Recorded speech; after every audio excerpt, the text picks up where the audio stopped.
El pastor Luis la semana pasada comentó acerca de, hemos finalizado ya lo que es la serie de los profetas y reyes del Antiguo Testamento. Sin embargo, para tratar de terminar con broche de oro, podemos decir, ¿verdad? O como un apéndice, estamos considerando los sucesos luego de aquella deportación tanto de los asirios por Israel del norte como los babilónicos en Judá o Israel del sur, el reino de Judá. La historia no se queda simplemente con un pueblo esclavizado. Recuerden aquellas promesas que el Señor había dado tanto a través del profeta Isaías como del profeta Jeremías y los otros profetas del Antiguo Testamento. Ellos hablaron de un elemento muy importante y del cual era la esperanza, porque ellos ya habían estado en el exilio, pero ellos tenían una esperanza en sus corazones. ¿Cuál es esa palabra que les daba a ellos esperanza? ¿Recuerdan ustedes? El Señor hablaba mucho acerca de eso, o les profetizaba mucho acerca de eso, y de alguna manera ellos estaban esperando ese tiempo. ¿El tiempo de qué? De la restauración de Israel por medio de el remanente, hermano. El remanente de Israel. Recuerden todas las promesas que el Señor hacía hacia el remanente de Israel. Vayan conmigo, por favor, al libro de Isaías. Vamos a repasar esto tan importante, o este concepto tan importante del remanente, porque de ahí se desprende toda la historia, tanto de Esdras, que se vio la semana pasada, como de Nehemías, que vamos a considerar el día de hoy. Isaías capítulo 10, obviamente no vamos a leer todos los versículos que tienen que ver con el remanente de Israel o la promesa que Dios hacía al remanente de Israel, pero sí vamos a considerar algunos que nos dan luz para el tiempo de qué estaría pensando Nehemías ya en el primer capítulo, cuando vamos a ver.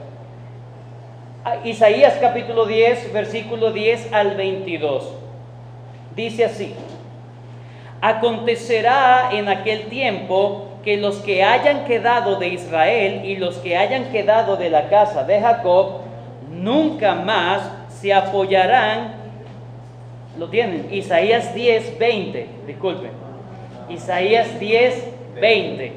No dije el versículo, ¿cierto? Isaías 10, 20. Una vez más lo leo. Acontecerá en aquel tiempo que los que hayan quedado de Israel y los que hayan quedado de la casa de Jacob nunca más se apoyarán en el que los hirió, sino que se apoyarán con verdad en Jehová, el Santo de Israel. El remanente que dice volverá, el remanente de Jacob volverá al Dios fuerte. Es una promesa de restauración, en primer lugar, espiritual. Volverá a Dios como tal. Pero sigue diciendo: porque si tu pueblo, oh Israel, fuere como las arenas del mar, el remanente de él volverá, la destrucción acordada rebosará justicia. Vayan conmigo al siguiente capítulo, versículo 10. Capítulo 11, versículo 10. Dice: acontecerá en aquel tiempo que la raíz de Isaí, la cual estará puesta por pendón a los pueblos, será buscada por las gentes, y su habitación, ¿qué dice? Será gloriosa. ¿Cuál era la expectativa de Israel o de los judíos luego que están en el exilio?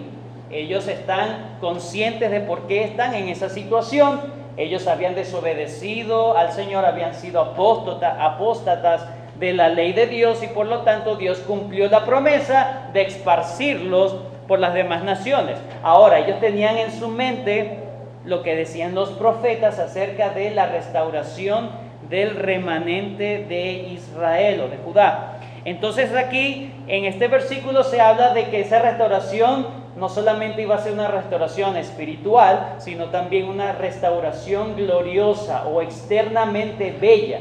¿Ok? Sigamos leyendo.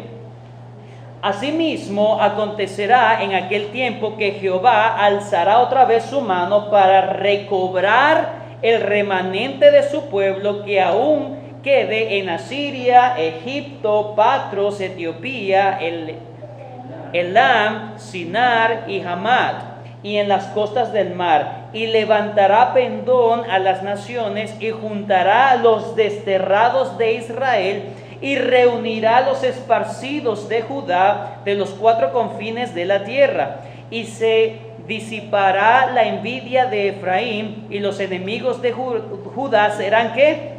Destruidos. Esa era la expectativa.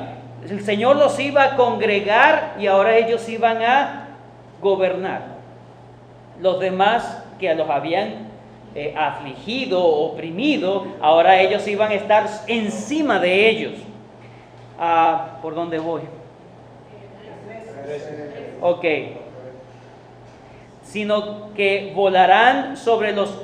No he leído eso. Serán destruidos. Dice, Efraín no tendrá envidia de Judá, ni Judá afligirá a Efraín, Israel y Judá, sino que volarán sobre los hombros de los filisteos al occidente. Miren lo que dice, saquearán también a los de oriente, Edom y Moab les servirán. Recuerden que Amón, Edom, Moab, ahora por medio de Isaías el Señor está diciendo, ustedes le han servido a ellos, ahora ellos les servirán a ustedes. Y dice, y los hijos de Amón los obedecerán. Y secará Jehová la lengua del mar de Egipto, y levantará su mano con el poder de su espíritu sobre el río, y lo herirá en sus 7 brazos, y hará que pasen por él con sandalias. Y habrá camino para el remanente de su pueblo, el que quedó de Asiria, de la manera que lo hubo para Israel el día que subió de la tierra de Egipto. Y va a ser una gran liberación, tal como sucedió en los tiempos de Moisés. Pero quiero otro, para que tengamos el concepto como tal de las promesas al remanente. Isaías 49. Vamos a Isaías 49.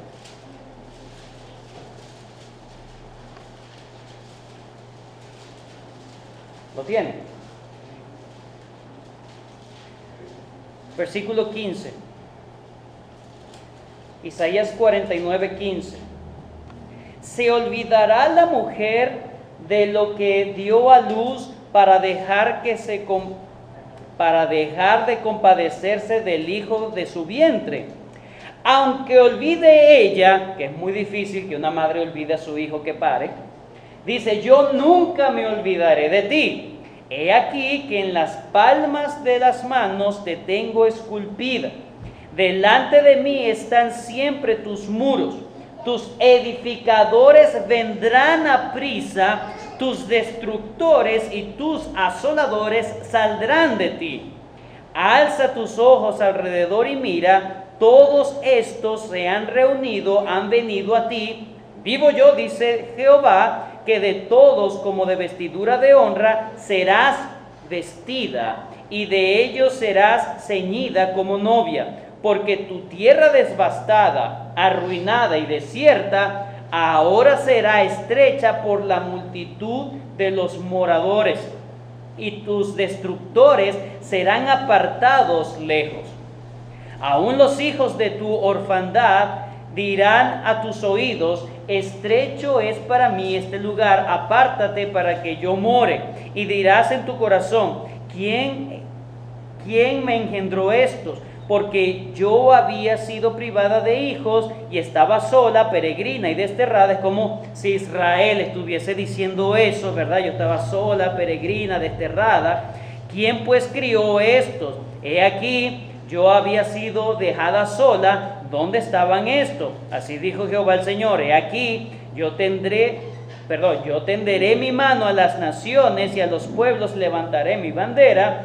y traerán en brazo a tus hijos y a tus hijas, y tus hijas serán traídas en hombros, como de triunfo. Esas son palabras de triunfo. Reyes serán tus ayos y sus reinas tus nodrizas. Con el rostro inclinado a tierra te adorarán y lamerán el polvo de tus pies, y conocerás que yo soy Jehová, que no se avergonzarán los que esperan en mí. ¿Será quitado el botín al valiente? ¿Será rescatado el cautivo de un tirano? Pero así dice Jehová: ciertamente el cautivo será rescatado del valiente, y el botín será arrebatado al tirano. Y tu pleito yo lo defenderé, y yo salvaré a tus hijos, y a los que te despojaron haré comer sus propias carnes, y con su sangre serán embriagados como con vino, y conocerá todo hombre que yo Jehová soy, Salvador tuyo, Redentor tuyo, el fuerte de Jacob. Cualquier judío que estuviese en la dispersión, en el exilio, estas serían las palabras que lo consolarían. En algún momento el Señor nos va a restaurar. En algún momento el Señor va a hacer que todas estas naciones de las cuales somos víctimas, ahora ellos se van a postrar ante nosotros.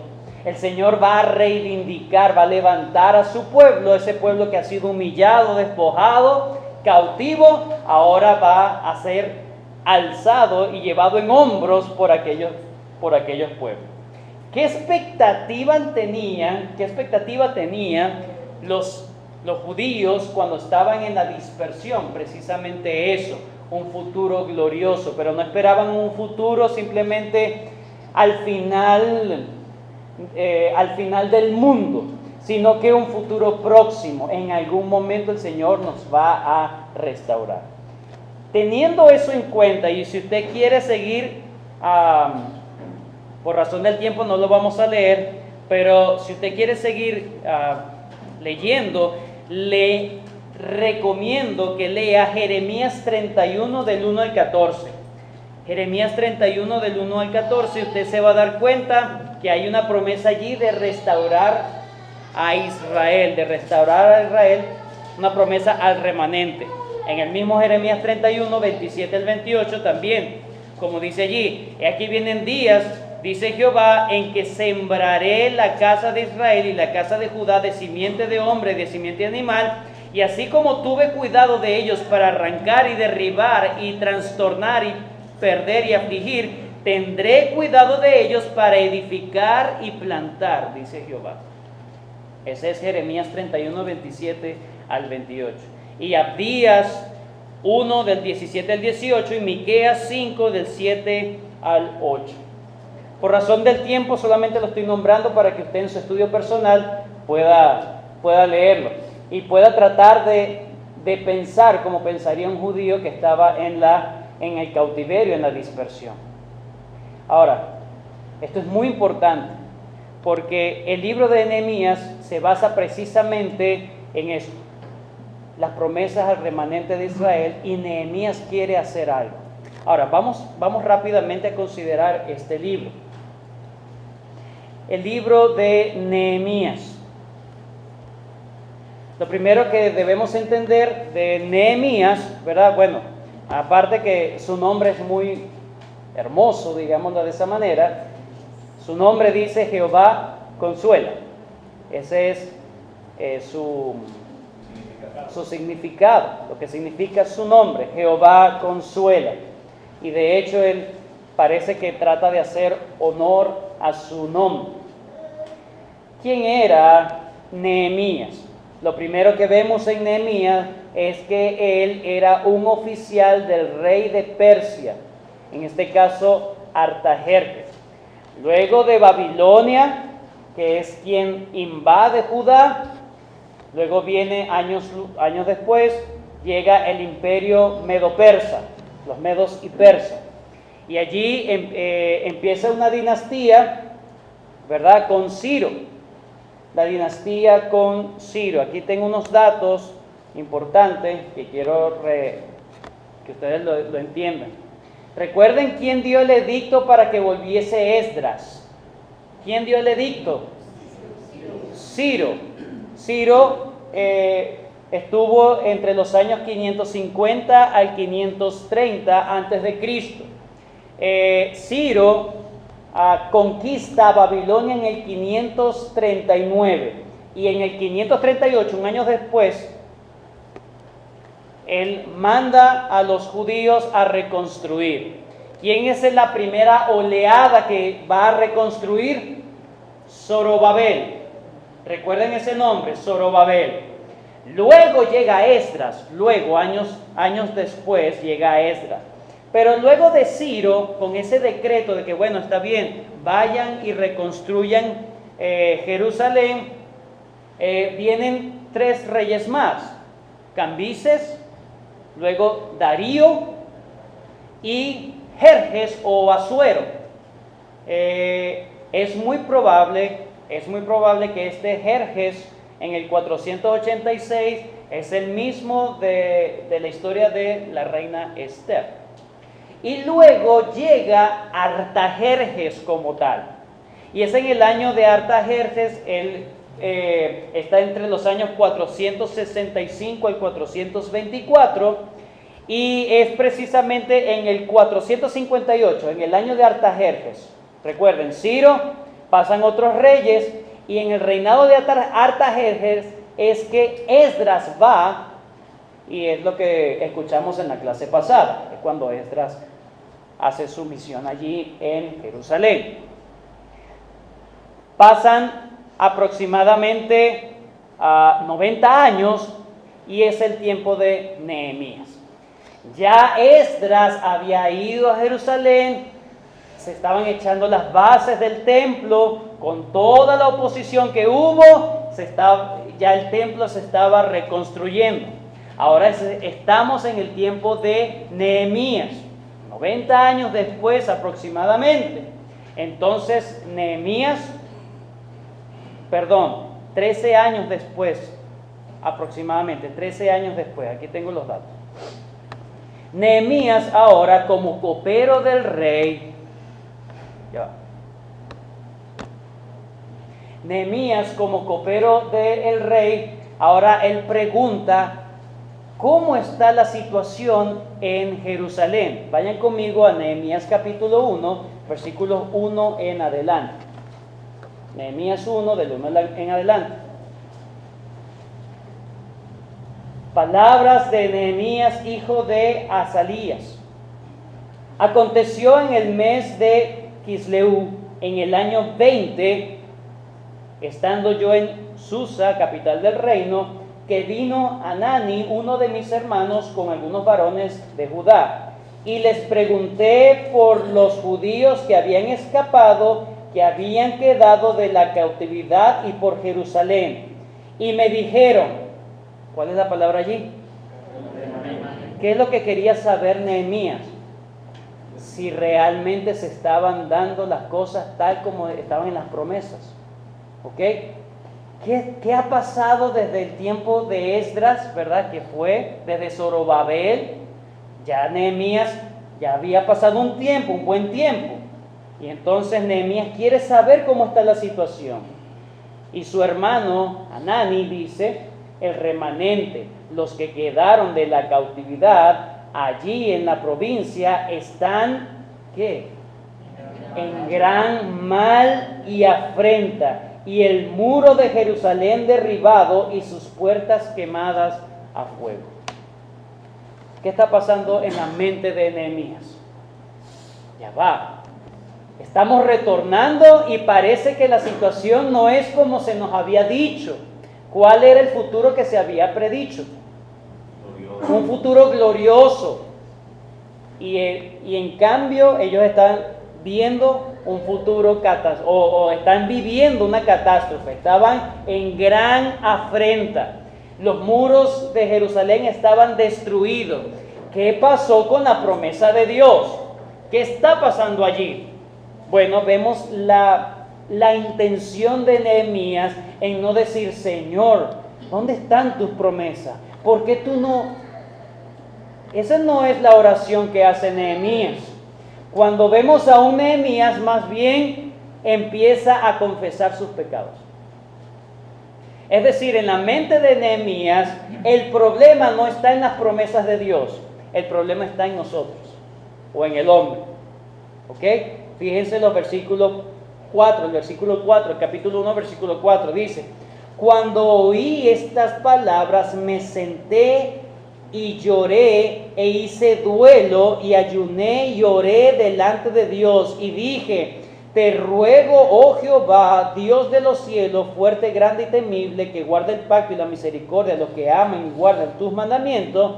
Ahora esté tu oído abierto, tus ojos para oír la oración de tu siervo que hago ahora delante de ti, día y noche, por los hijos de Israel. Y que dice, él no les pide explicación a Dios, sino que más bien entiende, el problema está en nosotros. Dice: y confieso los pecados de los hijos de Israel que hemos cometido contra ti. Sí, yo y la casa de mi padre hemos pecado.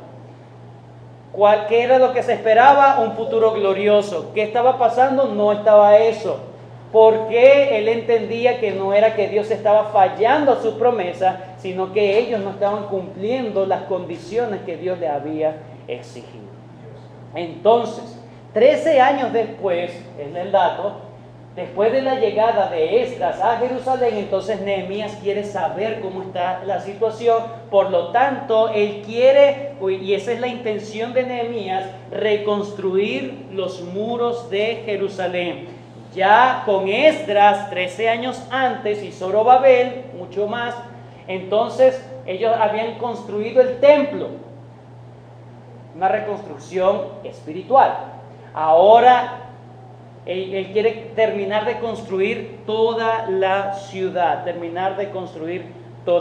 Por razón del tiempo no vamos a ir a estos versículos, pero este es el panorama del libro de Nehemías.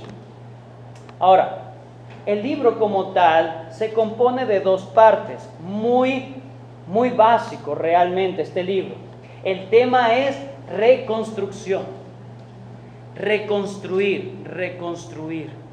Nehemías era el copero del rey, era un oficial. Cuando habla de copero es muy probable que sea alguien que el rey le pida consejo, como un consejero, probablemente no de manera oficial, pero sí alguien cercano al rey. Y Nehemías quiere ir a Jerusalén, es decir, está en un estado donde está cerca del rey, tiene una posición muy importante, pero su corazón no estaba allí. Imagínense estar en medio de los manjares y los deleites que pueda tener un rey y todas las comodidades que pueda tener, pero él está pendiente del pueblo de Dios. Y su meta es reconstruir. ¿Reconstruir por qué? Porque eso era lo que Dios había prometido. Entonces, ¿en qué se enfoca este libro? Número 1, la idea de este libro es, desde el capítulo 1 al capítulo 6, hablar acerca de la reconstrucción del templo. ¿Cómo se reconstruye? El templo no, la ciudad. Reconstrucción de los muros de la ciudad. Y en segundo lugar, la reconstrucción espiritual del pueblo de Dios, que son los capítulos 7 al 13. Vamos a ver rápidamente los primeros 6 capítulos. Número 1, reconstrucción de los muros de la ciudad. ¿Qué vamos a ver en estos capítulos, en estos 6 capítulos? Número 1, vamos a ver la actitud de Nehemías ante la noticia. Ya lo hemos leído. ¿Cuál es la actitud? Humillación, muy bien. Él, en vez de confrontar o cuestionar a Dios por lo que estaba pasando, diciendo, cualquiera puede decir: Señor, pero tú te equivocaste, o ¿acaso tú mientes? No, Dios no es hombre para que mienta, y eso está bien claro en la mente de Nehemías. Por lo tanto, él no cuestiona la providencia de Dios, sino que entiende que el problema es el pueblo como tal. Lo primero que hace es entonces un duelo por la situación y confiesa los pecados ante Dios. La oración que hace en los versículos 8 al 9, fíjense esa oración, versículo 8, capítulo 1. Acuérdate ahora de la palabra que diste a quién.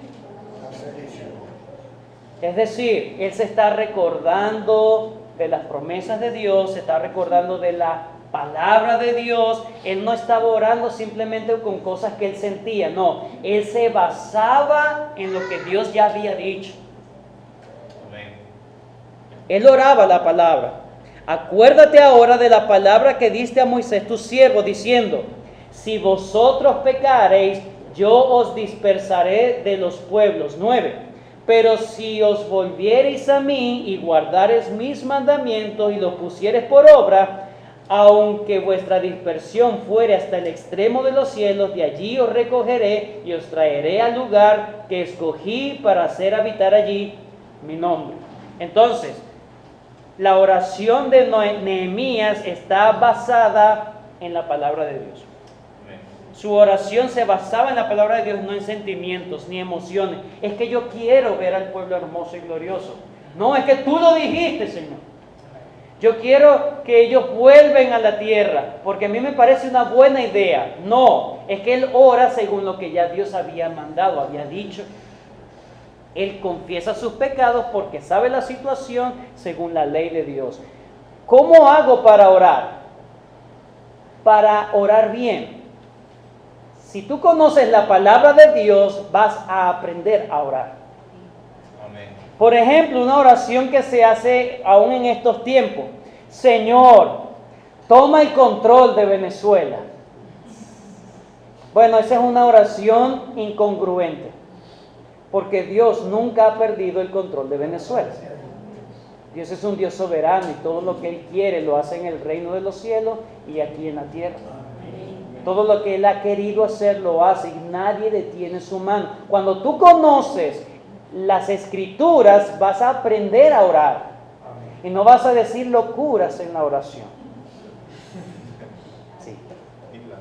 Ni blasfemia. Esas son ofensas delante de Dios. Señor, toma el control, como si Él ya lo hubiese perdido. Es imposible. Entonces vemos la actitud de Nehemías. Él ora basado en la palabra de Dios. Pero lo segundo que vemos en ese capítulo es que él no solamente ora, sino que ya tiene un plan preconcebido. ¿Qué va a hacer en el momento en que se le abran las puertas? Muchos van a la aventura. Hermano, yo quiero irme del país. Ok, está bien. ¿Has orado? Sí. Ok, ¿ya sacaste el pasaporte? No, he orado.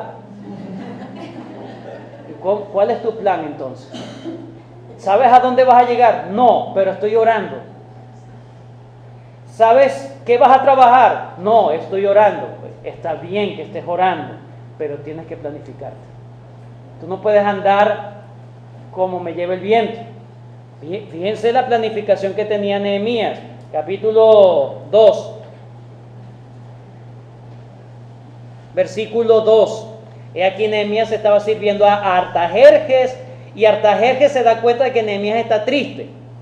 Y le dice, versículo 2 del capítulo 2, ¿por qué estás triste? ¿Por qué está triste tu rostro? ¿Por qué no? Porque dice, pues no estás enfermo. No es esto sino quebranto de corazón. Entonces temí en gran manera. Y le dije al rey, para siempre viva el rey. ¿Cómo no estará triste mi rostro cuando la ciudad, casa de los sepulcros de mis padres, está desierta y sus puertas consumidas por el fuego? Me dijo el rey, ¿qué cosa pides? Entonces, ¿qué dice? Oré al Dios de los cielos. Ya va, dame 5 días para orar y saber qué es lo que quiero realmente. Dice, oré al Dios y dije. Es decir, le pidió internamente al Señor que le ayudara en lo que ya él había pensado. No, Señor, ilumíname aquí, ahora que le digo a este hombre. No, ya él estaba preparado. Fíjense lo que le dijo. Oré al Señor y le dije, si le place al rey y a tu siervo ha hallado gracia delante de ti, dice, envíeme a Judá, a la ciudad de los sepulcros de mis padres, y la reedificaré. Entonces el rey me dijo, y la reina estaba sentada junto a él, ¿cuánto durará tu viaje y cuándo volverás? Y agradó al rey enviarme después que yo, ¿qué dice? Le señalé tiempo. Además le dije al rey, si le place al rey, que se me den cartas para los gobernadores al otro lado del río para que me franqueen el paso hasta que llegue a Judá. Y carta para Asaf, guarda del bosque del rey, para que me dé madera para enmaderar las puertas del palacio de la casa y para el muro de la ciudad y para la casa en que yo estaré. Y me lo concedió el rey según la benéfica mano de mi Dios sobre mí. Tenía un plan ya concebido, oró al Señor, se encomendó al Señor y actuó y halló gracia delante de los ojos de Dios. Es decir, era una persona planificada, era una persona que trazaba todo el curso de qué cosas iba a pedir, qué cosas iba a exigir, pero en todo momento, como dice en el proverbio, reconoce al Señor en tus caminos y Él enderezará tus veredas.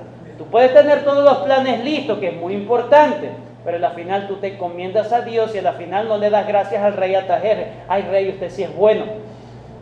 No fue la bondad del rey Artajerjes, fue la bondad de Dios, y siempre lo entendió Nehemías de esa manera. ¿Qué más hizo Nehemías? No solamente pidió al Señor, trazó un plan, sino que animó a las personas a reconstruir. Él estaba animado, pero la gente no. Por lo tanto, él quiso contagiar a la gente. Capítulo 2, versículo 17. Contagiar. Versículo 2, 17. Y les dije, pues, vosotros veis el mal en que estamos, que Jerusalén está desierta y sus puertas consumidas por el fuego. Venid y edifiquemos el muro de Jerusalén y no estemos más en oprobio. Vamos, vamos todos a edificar Jerusalén. Ajá. ¿Y cómo hacemos eso? 18. Entonces les declaré cómo la mano de mi Dios había sido buena sobre mí, y asimismo las palabras que el rey me había dicho, y dijeron, después que él los convenció por todas las cosas, no simplemente vamos todos, no, ellos necesitaban convencerse. El ánimo se contagia cuando tú convences a una persona y lo convences con argumentos sólidos. Y Nehemías no solamente los animó a ir, sino que les dijo cuál era la garantía de por qué su ida iba a ser exitosa. Versículo 18. Y dijeron, ya después que escucharon a Nehemías, levantémonos y edifiquemos. Así esforzaron sus manos para bien. No es simplemente una palabra de motivación, sino que les dijo, el Señor está con nosotros, el Señor está bendiciendo, aprovecha y vamos a movernos. Lo segundo que vemos en esa obra de construcción, primero vemos la actitud de Nehemías ante la noticia, se esfuerza en hacer algo. Y ahora vamos a ver cómo fueron los detalles de la obra de reconstrucción. Lo primero es que empieza a levantarse oposición en medio de ellos. Capítulo 2, versículo 19. Pero cuando oyeron Sanballat, Aronita, Tobías el siervo amonita y Gesén el árabe, hicieron escarnio de nosotros y nos despreciaron diciendo, ¿qué es esto que hacéis vosotros? ¿Os rebeláis contra el rey? Empiezan entonces a burlarse de ellos. El capítulo 3 tiene que ver, no lo vamos a leer por razón del tiempo, pero el capítulo 3 tiene que ver con los detalles de la reconstrucción. Cuando usted lee allí, ve cómo se reparte el trabajo de construir y lo hace de manera muy sabia. Cada persona debía construir el frente de su casa. Eso era todo. No puso a todos a construir todos los muros de Jerusalén, sino construye el pedacito que te corresponde a ti, ¿verdad? Hazlo bien. Eso garantizaba que las personas no le iban a... Hay un término que se usa, que usan, bueno, no sé si lo usan los albañiles, ¿verdad? Pero uno que no es albañil, uno dice, no, eso lo chapucearon, ¿verdad? Bueno, la idea era no hacer un muro chapuceado, ¿ok? Mal hecho, un garabato de muro, sino hacerlo bien. Por lo tanto, la estrategia fue, cada uno enfrente de su casa, trabaje bien ese muro, levante el muro de la ciudad de Jerusalén. Y allí usted ve que ellos lo hicieron bien, lo hicieron bien. Capítulo 4 al 6 nos habla de cómo se respondió a toda la oposición que se le hizo. No solamente fue una oposición externa. La oposición externa que tuvieron ellos cuando estaban construyendo los muros de Jerusalén fue burla, ya lo leímos, pero también empezaron a amenazarles. Esto lo pueden leer en sus casas. Empezaron a recibir amenazas ya de manera directa. Los vamos a destruir, vamos a hacer que cesen. De hecho, todos los consejos que ellos hacían, habían personas que le daban los datos a Nehemías y ellos hacían su planificación de manera que no les pudiera pasar nada, y todas las planificaciones dañinas que tenían estas personas en contra de Nehemías y de la construcción de los muros fracasaban. Pero siempre vamos a encontrar mucha oposición de manera externa, burlas, amenazas, engaños y traición. Una persona que debía haberme aconsejado, un profeta, viene y se vende a los enemigos, y el profeta, ahí lo va a ver en el capítulo 6, versículos del 10 al 13, se va a dar cuenta que el profeta le dice una profecía falsa para que Nehemías caiga. El que debía darle la palabra de Dios, lo traicionó. Mire, fue una oposición extrema. Ahí yo puse los versículos, no solamente de, por ejemplo, las burlas, usted lo va a ver en el capítulo 4 del 1 al 3, pero luego va a ver cómo respondió Jeremías a las burlas. Y usted se va a dar cuenta que todas estas son oraciones. ¿Cómo se respondió a los ataques? Por medio de la oración. Y las oraciones no eran, Señor, bendícelos, no, Señor, acábalos. Oraciones imprecatorias, ¿no? Oraciones imprecatorias. Señor, ellos no quieren que esto se haga, y esta es tu voluntad, Señor, destruye. ¿Cómo se vence una oposición externa? Por medio de la oración. Pero no solamente había oposición externa, sino que también había una oposición interna. ¿En qué consistía la oposición interna? Los ricos estaban haciendo lo que era en contra de la ley. Lo que era en contra de la ley. Eso sí lo vamos a buscar, capítulo 5, versículo 7. Entonces lo medité y reprendí a los nobles y a los oficiales y les dije: exigís intereses cada uno de vuestros hermanos. Y convoqué contra ellos una gran asamblea y les dije: nosotros, según nuestras posibilidades, rescatamos a nuestros hermanos judíos que habían sido vendidos a las naciones, y vosotros vendéis aún a vuestros hermanos, y será vendido a nosotros. Y callaron, pues no tuvieron que responder. Ellos sabían que estaban haciendo algo malo, pero ¿en qué significaba que estaban haciendo algo malo? Vamos a ir un momento ahí, vamos a Levítico 25. Levítico 25, rápidamente. Levítico 25.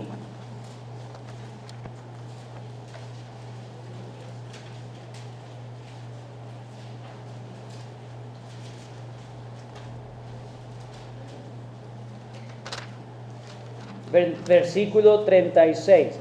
Levítico 25, 36.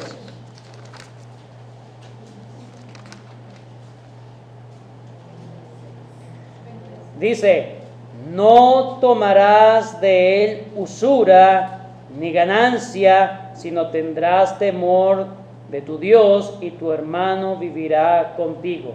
¿Qué estaban haciendo ellos? Estaban ganando intereses de sus propios hermanos judíos. Estaban yendo en contra de la ley de Dios. En eso radicaba su maldad. Entonces, ya no era una oposición externa, los burladores, amenazas, intimidaciones, engaños, traiciones. Ahora dentro del pueblo estaban haciendo las cosas mal ante la ley de Dios también. Entonces tenía oposición por todos lados. La única diferencia es que vemos un pueblo más dócil. Versículo 12 en Nehemías, versículo 12 del capítulo 5.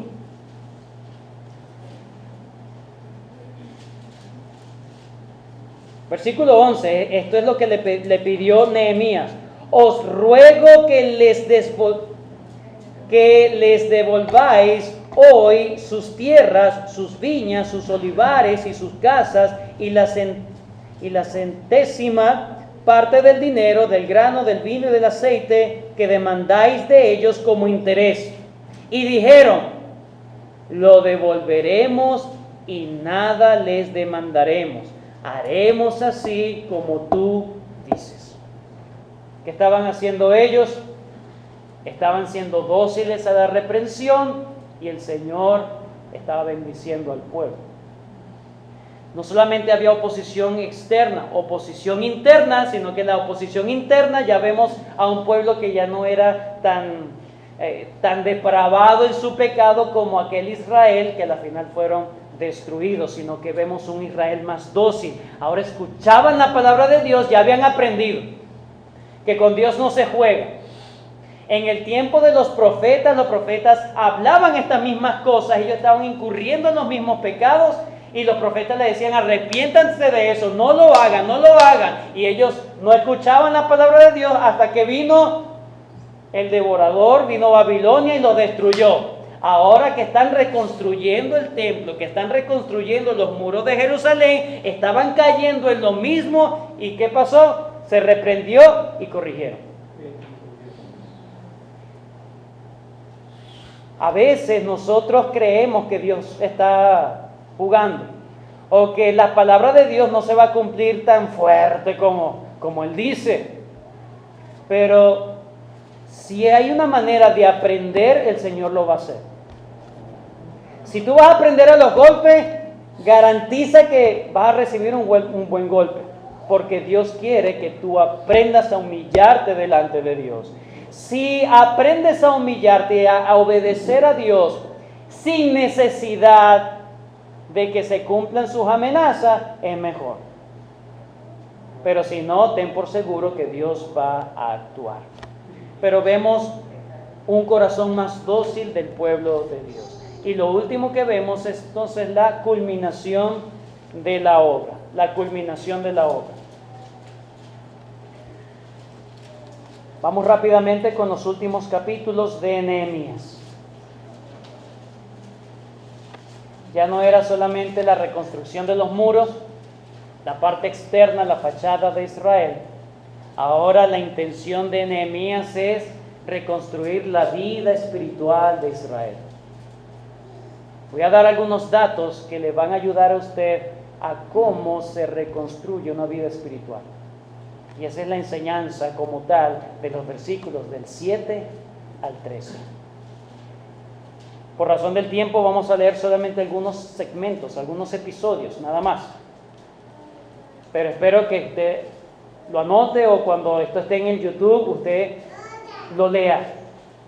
Usted lo lea. Me siento desanimado. Reconstruya su vida espiritual. Siento que no tengo las mismas ganas de las cosas de Dios.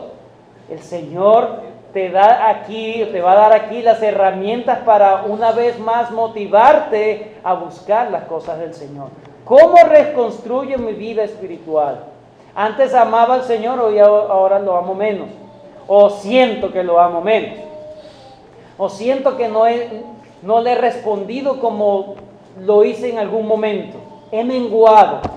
Bueno, el Señor en estos capítulos te dice cómo puedes reconstruir tu vida espiritual. Número 1, lo que hace Nehemías es establecer el orden de las familias. Eso está en el capítulo 7, versículo 73.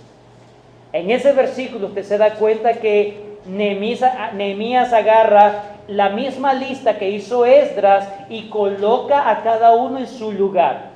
Eso tiene que ver con un asunto de identidad. Ya va, tu lugar es este.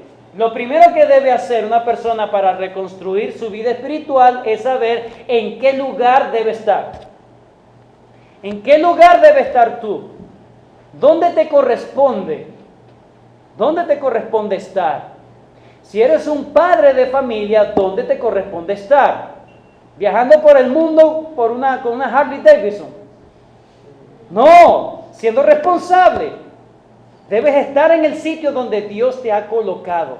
Debes concentrar tus fuerzas allí. Si Dios te ha colocado en una iglesia, allí debes permanecer. Si Dios te ha colocado en una situación, quédate allí. Allí es donde Dios va a operar su obra. 7:73.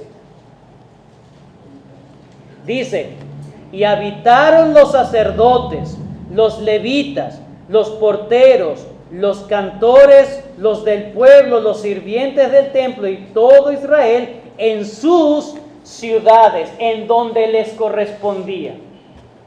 Si Dios dice que es aquí tu lugar, es ahí. No busques para otro lado. Es allí tu lugar. Entonces lo que hace Nehemías es colocar a las familias en el lugar que les corresponde. Número 2. Establece la reunión del pueblo con un propósito. Número 1.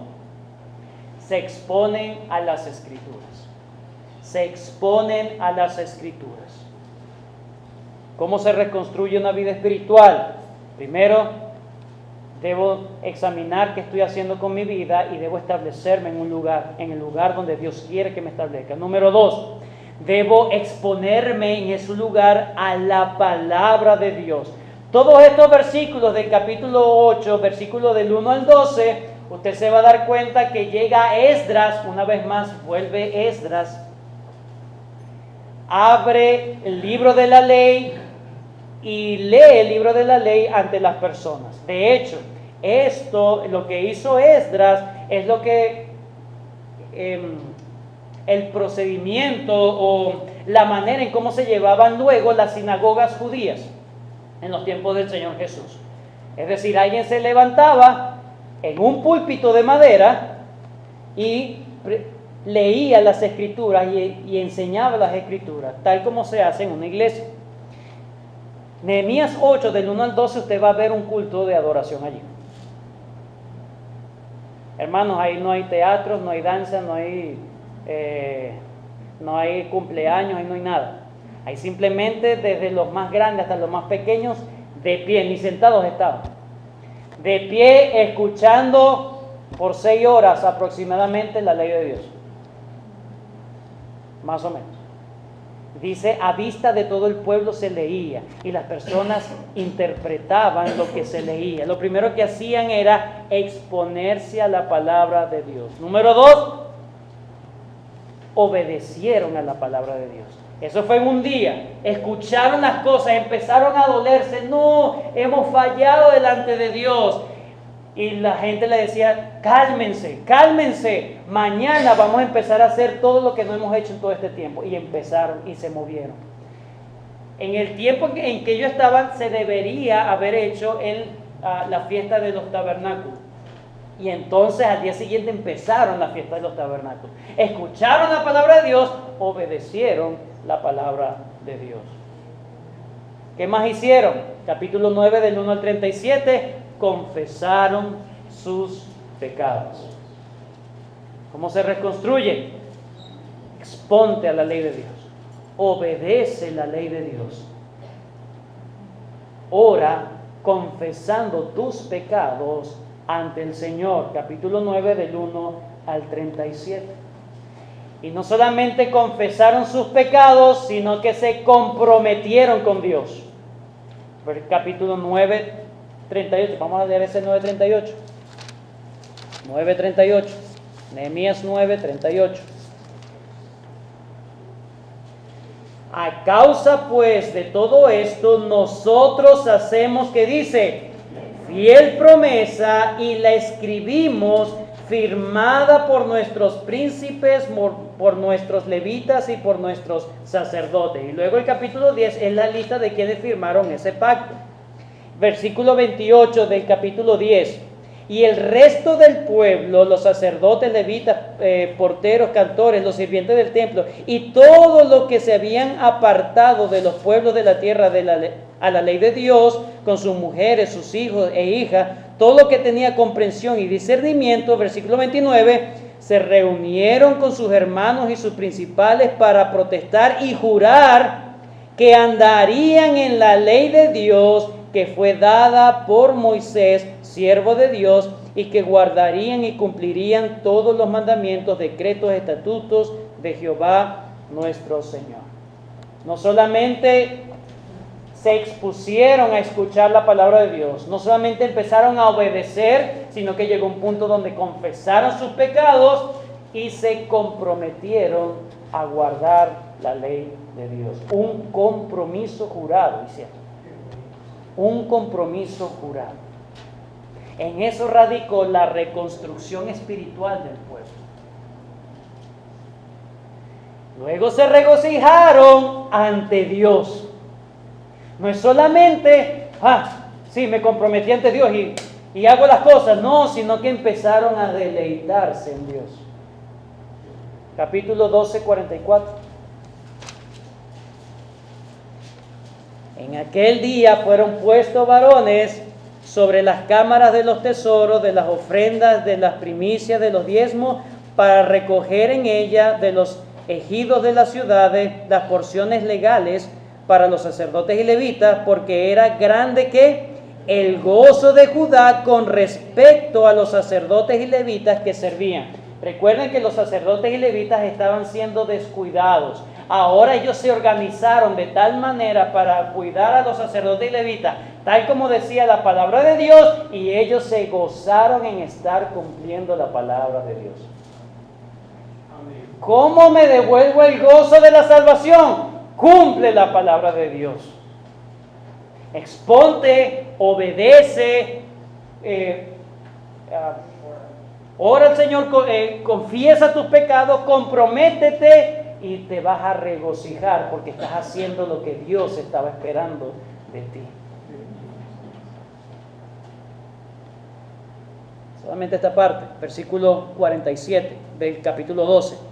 Y todo Israel en días de Zorobabel y en días de Nehemías daba, que dice, alimento a los cantores y a los porteros, cada cosa en su día, consagraban a sí mismos sus porciones a los levitas, y los levitas consagraban parte a los hijos de Aarón. Nehemías termina su reforma espiritual en Judá, y Nehemías se va. Eso es lo que dice el capítulo 13. Cuando él llega, ve otra vez las cosas hechas a perder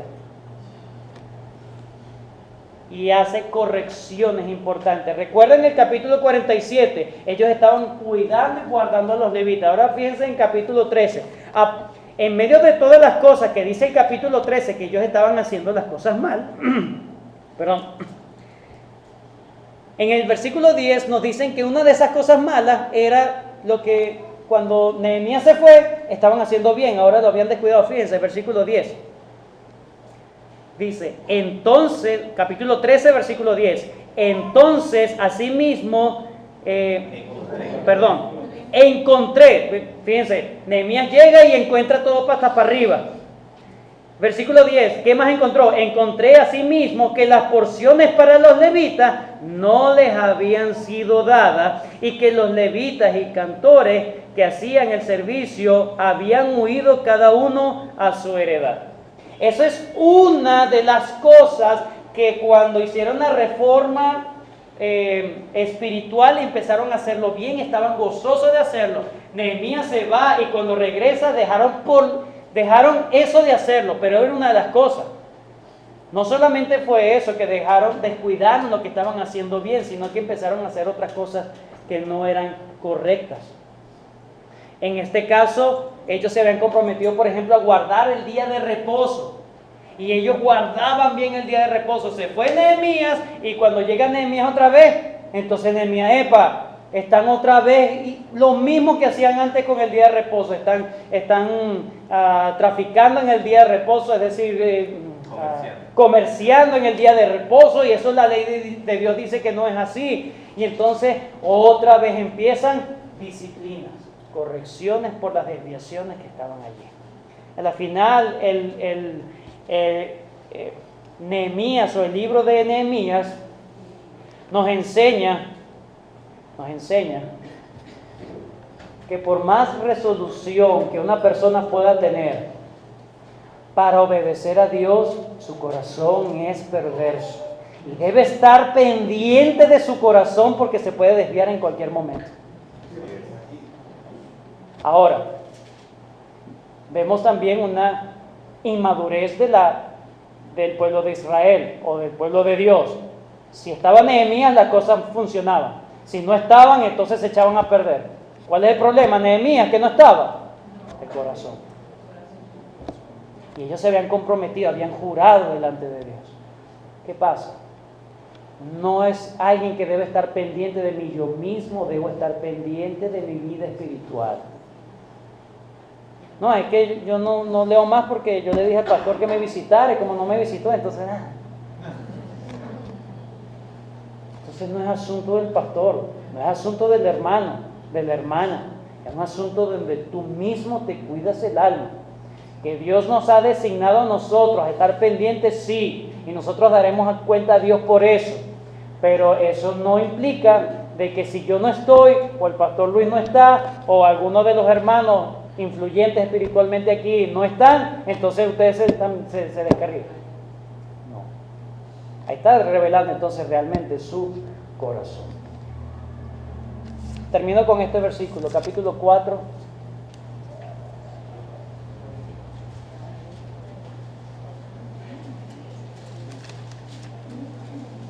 Versículo 6, capítulo 4, versículo 6. El libro de Nehemías no termina muy bien, termina como agrio, como que, cónchale, tanto esfuerzo que estábamos haciendo y a la final se disuelve. Porque a la final el remanente no era Israel, el remanente es la iglesia. Y las promesas son para la iglesia. Ese sí es el remanente de Dios. Ellos se estaban dando cuenta de que todavía faltaba por las promesas de Dios entonces. Ahora, el capítulo 4, versículo 6 es el texto clave de Nehemías, y con esto termino. Edificamos pues el muro, y toda la muralla fue terminada hasta la mitad de su altura, porque el pueblo, que dice, tuvo ánimo para trabajar. Una muralla no se construye sola, se trabaja. Tu vida espiritual no se construye sola, se trabaja. ¿Quieres conocer al Señor? Trabaja por conocer al Señor. ¿Quieres hacer las cosas que a Dios le agradan? Trabaja en pro a eso. No creas que, Señor, yo quiero amarte más. Trabaja en pro a eso. Tienes que trabajar, tienes que esforzarte. Ellos lograron un buen nivel, inclusive hasta la mitad, porque tuvieron ánimo para trabajar. Y a pesar de todas las dificultades, el libro de Nehemías nos dice que ellos terminaron, dedicaron el templo, se regocijaron. Tuvieron ánimo y a pesar de la oposición llegaron a terminar.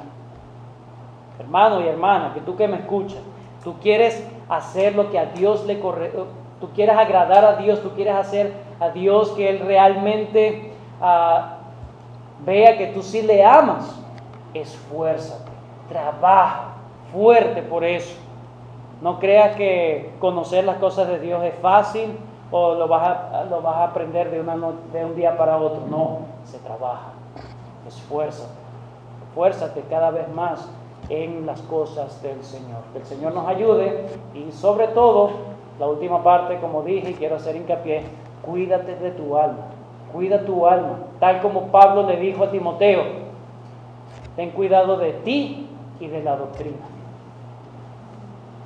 Tienes que estar pendiente de cómo estás trabajando, de cómo estás haciendo las cosas. y por qué estás haciendo las cosas, ¿ok? Oramos. Muchas gracias, Señor, por bendecirnos, viendo, Señor, de manera muy general, pero qué tantos detalles hay en este libro.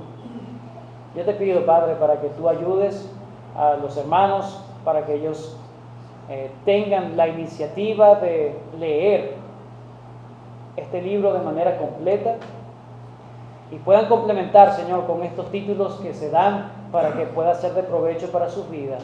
Sobre todo, Señor, que se esfuercen por amor a ti. Nehemías no simplemente quiso reconstruir los muros. Allí dice que le pidió a Artajerjes que él quería reconstruir los muros con un propósito. No era solamente construir los muros, sino que el pueblo de Dios tuviera un sitio donde adorarte a ti, para servirte a ti. Señor, que nuestro propósito no simplemente sea mejorar asuntos morales, que nuestro propósito en la vida sea realmente glorificarte a ti. Te damos gracias en el nombre de Jesús. Amén.